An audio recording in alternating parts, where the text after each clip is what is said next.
People live here for peace and quiet. Hey, buddy.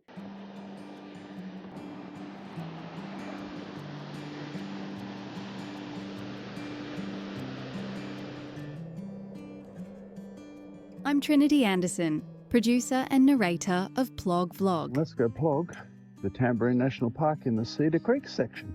I tell stories while my foster father and I plog beautiful places like this one, Cedar Creek Falls in the Tamborine National Park in Queensland.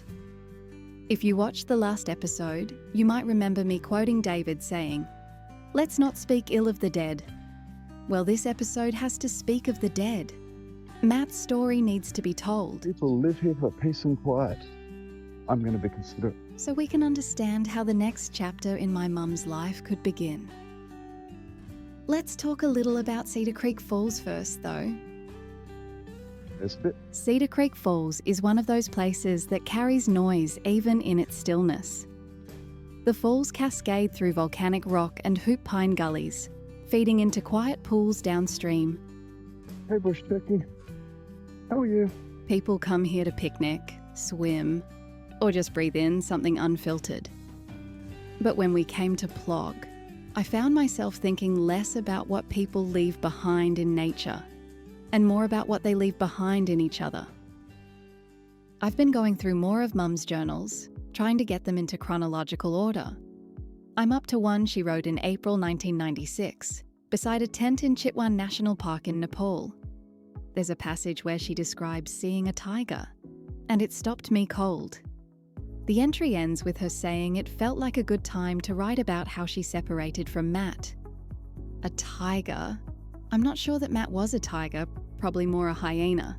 Now I'm speaking ill of hyenas as well as the dead. I used to write fan fiction a lot. First it was Twilight, then I got into Batman. I'm allowed on there, but I'm not allowed down there, according to this. Lately, though, I haven't written any of it.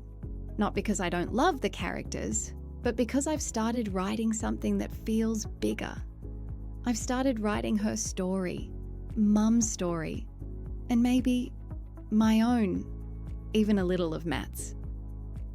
Mum's diaries don't detail every fight with Matt. That's the thing about coercive control. It's not always dramatic. It's relentless. It wears you down, not in explosions, but in silences you're not allowed to break.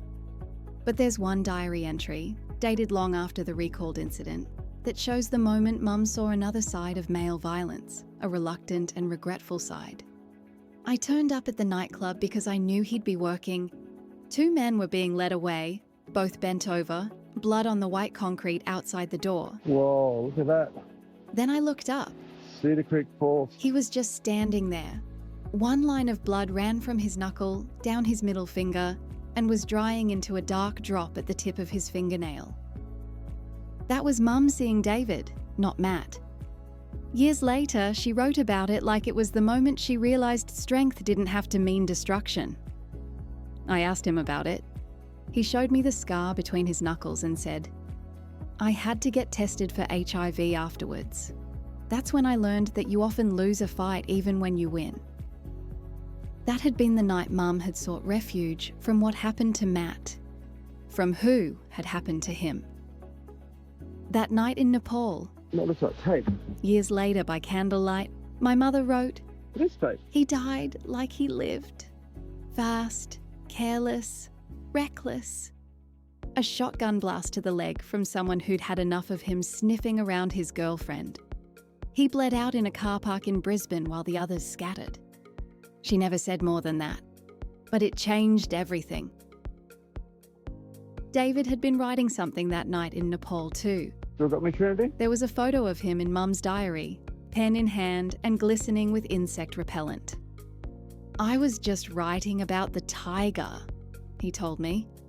I can't go over that side. That's frustrating. Cedar Creek flows from the mountains to the sea. It cuts through bedrock older than memory, gathering small debris as it moves. I kept thinking about the tiny little pieces of plastic that the creek carries. People throw things away and forget them. But the earth doesn't forget. Not really. I don't think Mum forgot Matt. For good or for bad. In a later entry, after she'd moved back to the Gold Coast, expelled from David's house by his hairdresser girlfriend's growing animosity, Mum wrote this: "I thought losing him would feel like being thrown from a moving car, but instead, it was like pulling off a too tight jacket. I hadn't realised I could lift my arms again. Once I'd found a way of earning money, I bought my own groceries, clothes I liked, and my first camera.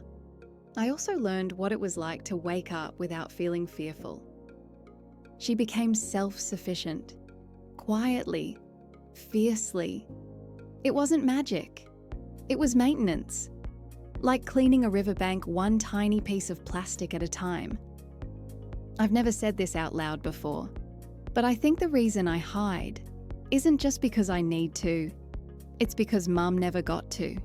She hid in boyfriends, quick exits, and the bottom of a glass. What's your tree, Trinity? I hide in voiceovers and editing software. But the difference is, I get to choose. When I left my last boyfriend, I was just like Mum. I sought refuge with a stable person who wanted nothing but to see me safe.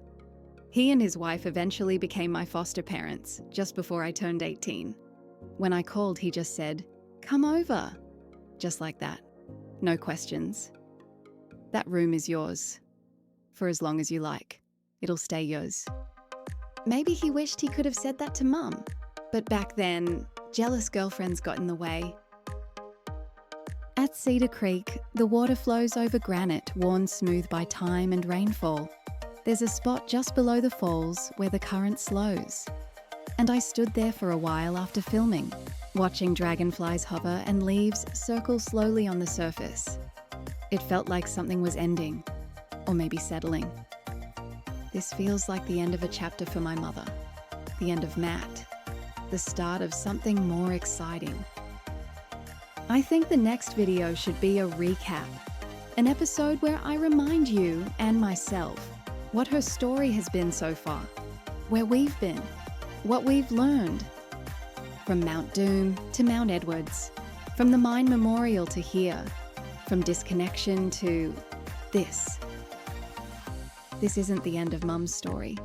It's just the first time she found freedom. And maybe the first time I have too. There's gotta be rubbish. It's gonna be around here, I reckon.